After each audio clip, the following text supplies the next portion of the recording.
सभी साथियों को मेरा नमस्कार है। आप हैं सुभाष सैनी के साथ। मेरे प्रिय साथियों, आप सब लोग अच्छे बढ़िया होंगे। और जानते हैं थाईलैंड और कंबोडिया जिस हिंदू मंदिर को लेकर लड़ रहे हैं उसमें किस भगवान की पूजा होती है और सैकड़ों साल से क्यों इस पर विवाद चल रहा है। हालांकि इस कंबोडिया जो है, कंबोडिया के बारे में हम थोड़ा सा आपको बताते हैं। कंबोडिया रावण की पुत्री रहती थी और उनकी शायद वहाँ शादी हुई थी कंबोडिया में, और कंबोडिया के लोग उनकी पूजा करते हैं। और इस अपडेट को जैसे लेकर हम आपको बताएंगे इसमें क्या क्या, और इसमें रावण कहाँ के थे, रावण की जो वाइफ थी मंदोदरी वो कहाँ की थी, तो ये सारा थोड़ा सा इसमें हम ब्रीफ करेंगे। क्यों बात यह है कि जो रावण की पुत्री थी उनसे रिलेटेड थोड़ा इतिहास मालूम हो जाए तो थोड़ा सा अच्छा है।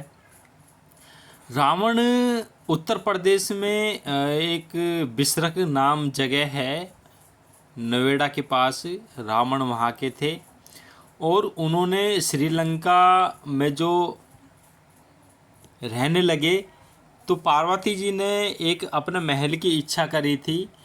तो हालांकि हुआ ये कि शिव जी ने उन पार्वती से मना किया था कि पार्वती तुम उस महल में नहीं रह पाओगी। तो इस कारण पार्वती अपनी जिद पर रहीं और उन्होंने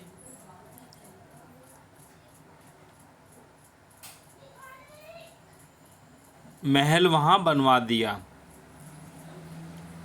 महल बनवा दिया।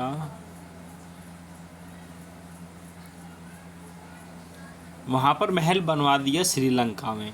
तो जैसे श्रीलंका में जब महल बनवाया तो उसकी पूजा भी होनी थी। तो पूजा करने के लिए जो रावण के पिताजी थे वो और रावण दोनों वहाँ गए थे। और रावण को लंका अच्छी लगने लगी तो शिव जी ने पूछा कि दान में आप भेंट में जो दान दक्षिणा है उसमें आप क्या लोगे। तो रावण ने कहा कि मुझे तो ये सोने की लंका चाहिए। तो भोले बाबा ने पार्वती को पहले ही निकाल दिया और बाहर आ गए। तो जब उन्होंने ये वरदान उनको दिया और सोने की लंका रावण को गिफ्ट कर दी और उसमें रावण वहाँ रहने लगा। उसके बाद मंदोदरी से शादी होती है। मंदोदरी थी जैसलमेर के पास, मंदोर एक जगह है वहाँ की रहने वाली थी। वहाँ मंदोदरी का कैसे जन्म हुआ था, एक जो तालाब था, ऋषि मुनि वहाँ तपस्या कर रहे थे तो उन्होंने खीर बनाई थी ऋषि मुनि ने, और उसमें सर्प गिर गया था। उस सर्प को देखते हुए मंदोदरी वहाँ देख रही थी। मंदोदरी जब ऋषि मुनि वहाँ खाने के लिए जैसे भगोने में बना रहे थे या कढ़ाई वो हांडिया थी, हांडी का उसमें बना रहे थे, उस समय तो मिट्टी की हांडी का ही चलती थी। तो उस समय जब वो बना रहे थे वहाँ, तो जैसे ऋषि मुनि सारे बैठे तो मंदोदरी जो थी वो मेंढकी थी, वो मेंढकी उसमें गिर गई उनकी खीर में। जब उनकी खीर में गिर गई, अब वो ऋषि मुनि तो खाएंगे नहीं। उन्होंने कहा कि भाई इसको फेंक आओ। जैसे वो फेंकाने लगे और उसको फेंका तो उसमें सर्प निकला नीचे। जब नीचे सर्प निकला तो ऋषि मुनि ने वो मेंढकी उठाई और उसको उन्होंने जीवित किया। जब उन्होंने जीवित किया तो मंदोदरी एक कन्या का रूप लेके पैदा हुई। पैदा का मतलब वो उत्पन्न हुई। तो जैसे आप देख सकते हैं मंदोर एक यूट्यूब पर है वीडियो उनकी, और जैसलमेर मंदोर गांव, और बहुत सुंदर है, बहुत सुंदर, बहुत ब्यूटीफुल।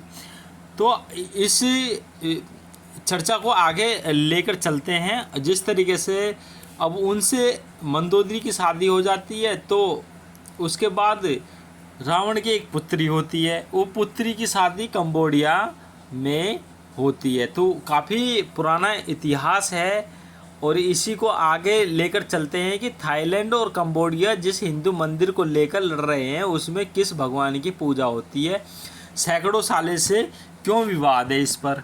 तो आप देख सकते हैं ये मंदिर है और ये ग्रीन आप देख रहे हैं और थाईलैंड और कंबोडिया के बिल्कुल बॉर्डर पर है ये। आइए जानते, कंबोडिया और थाईलैंड के बीच विवाद की जड़ 1904 से 1907 में हुए समझौते में भी छिपा हुआ है। उस वक्त दोनों देशों पर फ्रांस का नियंत्रण था। 1904 के हुए समझौते में तय किया गया दोनों देशों की सीमा प्राकृतिक वाटरशेड यानी पहाड़ी ढाल के मुताबिक तय होगी, लेकिन 1907 में बना नक्शा उस दिशा में हट गया। भारत और पाकिस्तान के बीच मई जंग हुई, जून इजराइल युद्ध में गवाह बना और अब जुलाई कंबोडिया और थाईलैंड में संघर्ष शुरू हो चुका है। हालांकि ये दोनों देश बौद्ध धर्म को मानने वाले देश हैं, लेकिन इनके बीच विवाद की वजह कई सालों से 100 सालों से बना हुआ एक हिंदू मंदिर है। मंदिर को लेकर पिछले 100 सालों से दोनों देश आमने सामने लड़ रहे हैं। अब युद्ध शुरू हो गया है। कंबोडिया ने थाईलैंड पर आक्रामकता का आरोप लगाते हुए फायरिंग शुरू कर दी, जिसके बाद थाईलैंड की वायुसेना ने कंबोडिया में सैन्य ठिकानों पर अपने F-17 लड़ाकू विमानों से भारी बमबारी कर दी। थाईलैंड और कंबोडिया एक सदी से भी ज़्यादा समय से अपनी 817 किलोमीटर लंबी ज़मीनी सीमा के लगातार संघर्ष में फंसे रहे। समाचार एजेंसी राइटर की रिपोर्ट के मुताबिक इसकी वजह से कई वर्षों में हुए झड़पों में कम से कम 1 दर्जन लोग मारे गए हैं, जिनमें 2011 में एक हफ्ते तक चली तोपों की गोलीबारी शामिल है। लेकिन इस बार इस लंबे सीमा विवाद के केंद्र में 9वीं सदी से लेकर 11वीं सदी जो शताब्दी है उस मंदिर का, जो पहले हिंदू तीर्थ स्थल था लेकिन बाद में बौद्ध धर्म में शामिल कर लिया गया। मंदिर को लेकर क्या थाईलैंड कंबोडिया में विवाद। मंदिर डांग रेक पर्वत श्रृंखला पर स्थित है, जिसे 9वीं और 11वीं सदी के दौरान बनाया गया था। शुरुआती समय में यहाँ पर भगवान महादेव की पूजा होती थी, लेकिन बाद में बौद्ध धार्मिक परिसर में तब्दील हो गया। यह मंदिर उस ऐतिहासिक खमेर साम्राज्य के समय का है, जिसकी सीमाएं आधुनिक कंबोडिया के अलावा थाईलैंड के कुछ हिस्से तक फैली थी। इसी ऐतिहासिक आधार पर कंबोडिया दावा करता है कि यह मंदिर उस क्षेत्र का है, जबकि थाईलैंड का दावा है यह उसका सुरीन प्राप्त हिस्सा और मंदिर पर उसका हक है। हालांकि साल 1962 में अंतर्राष्ट्रीय न्यायालय ICJ ने मंदिर को कंबोडिया का हिस्सा माना है, लेकिन थाईलैंड की सेना अब भी आसपास के क्षेत्रों में तैनात है और ज़मीनी स्वामित्व को लेकर दोनों देश में विवाद छिड़ा हुआ है। इसके अलावा कंबोडिया और थाईलैंड के बीच विवाद जड़ 1904 और 1907 में हुए समझौते में छिपा हुआ था। वक्त दोनों देशों पर फ्रांस का नियंत्रण था। 1904 के हुए समझौते में तय किया गया था दोनों देशों की सीमाएं प्राकृतिक वाटरशेड यानी पहाड़ी ढाल से मुताबिक 1907 में बना नक्शा उस दिशा से हटा दिया गया। ये तो गलती करी। थाईलैंड ने पहले उस नक्शे को स्वीकार कर लिया था, लेकिन 1930 के दशक में थाईलैंड पर फिर से राजनीति शुरू हो गई। मंदिर को लेकर विरोध तेज होने लगी। इसी देरी के चलते ICJ ने 1962 में मंदिर कंबोडिया को सौंप दिया। बाद में 2013 में ICJ ने यह भी फैसला सुनाया कि मंदिर आसपास की ज़मीन कंबोडिया की है। बात करें कि इनके जो है दोनों देशों में मंदिर को लोगों को अभिमान का मुद्दा बना रखा है। इसी साल फरवरी में कंबोडिया सैनिक ने इस क्षेत्र में प्रवेश किया और राष्ट्रीय गान गाकर वह तैनात स्थायी सेना को चुनौती दे दी। अप्रैल में तनाव ख़त्म हो गया था। इससे पहले साल 2008 में तनाव काफ़ी बढ़ गया था। कंबोडिया ने मंदिर परिसर के हिस्से में प्रीति विहार मंदिर को यूनेस्को विश्व धरोहर स्थल के रूप में सूचीबद्ध करने की कोशिश की थी। हालांकि यूनेस्को ने मंदिर की अपनी लिस्ट में शामिल कर लिया और थाईलैंड की सेना ने कहा कि मंदिर के पास इलाके में कंबोडिया ने भारी हथियारों से लैस सैनिकों को भेजा है।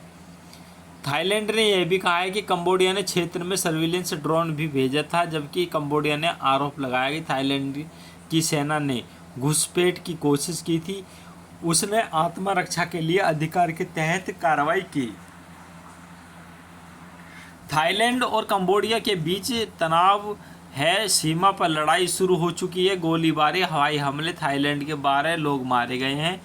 रहकर दोनों देशों के बीच भड़कने वाली सीमा विवाद भड़का खूनी संघर्ष में बदल गया है। गोलीबारी के बाद थाईलैंड ने F-16 हवाई हमले किए और कंबोडिया ने रॉकेट दागे। तो अब ये आप देख सकते हैं कि जो रावण की पुत्री थी वो ये थी। इन्होंने थाईलैंड और कंबोडिया के लोग जो रावण की बेटी स्वर्ण मत्स्य की प्रतिमा देखने को मिलती है, यहाँ के लोग इनकी पूजन करते हैं और मंदिर में कई जगह हनुमान जी का स्वर्ण मत्स्य के प्रेम को दर्शाता है। स्वर्ण मत्स्य रावण की बेटी स्वर्ण मत्स्य या स्वर्ण मच्छा का पूजन थाईलैंड व कंबोडिया में किया जाता है। रावण की बेटी स्वर्ण मत्स्य या स्वर्ण मच्छा के जिक्र थाईलैंड की रामकियन रामायण और कंबोडिया के रामकेर रामायण में मिलता है। कहते हैं कि स्वर्ण मच्छा का शरीर सोने की तरह चमकता था। उसे स्वर्ण जलपरी के नाम से भी जाना जाता था। तो मेरे प्रिय साथियों, आप देख सकते हैं कि इस तरीके से बहुत काफ़ी सुंदर थी। तो हमने ये अपडेट लेकर आए थे और जैसे कि थाईलैंड और कंबोडिया की आगे अपडेट आती है आपको जानकारी अवश्य देंगे। हमारी इस वीडियो को अगर अच्छी लगी तो शेयर और सब्सक्राइब ज़रूर करना। मेरे प्रिय साथियों, आपका बहुत बहुत धन्यवाद।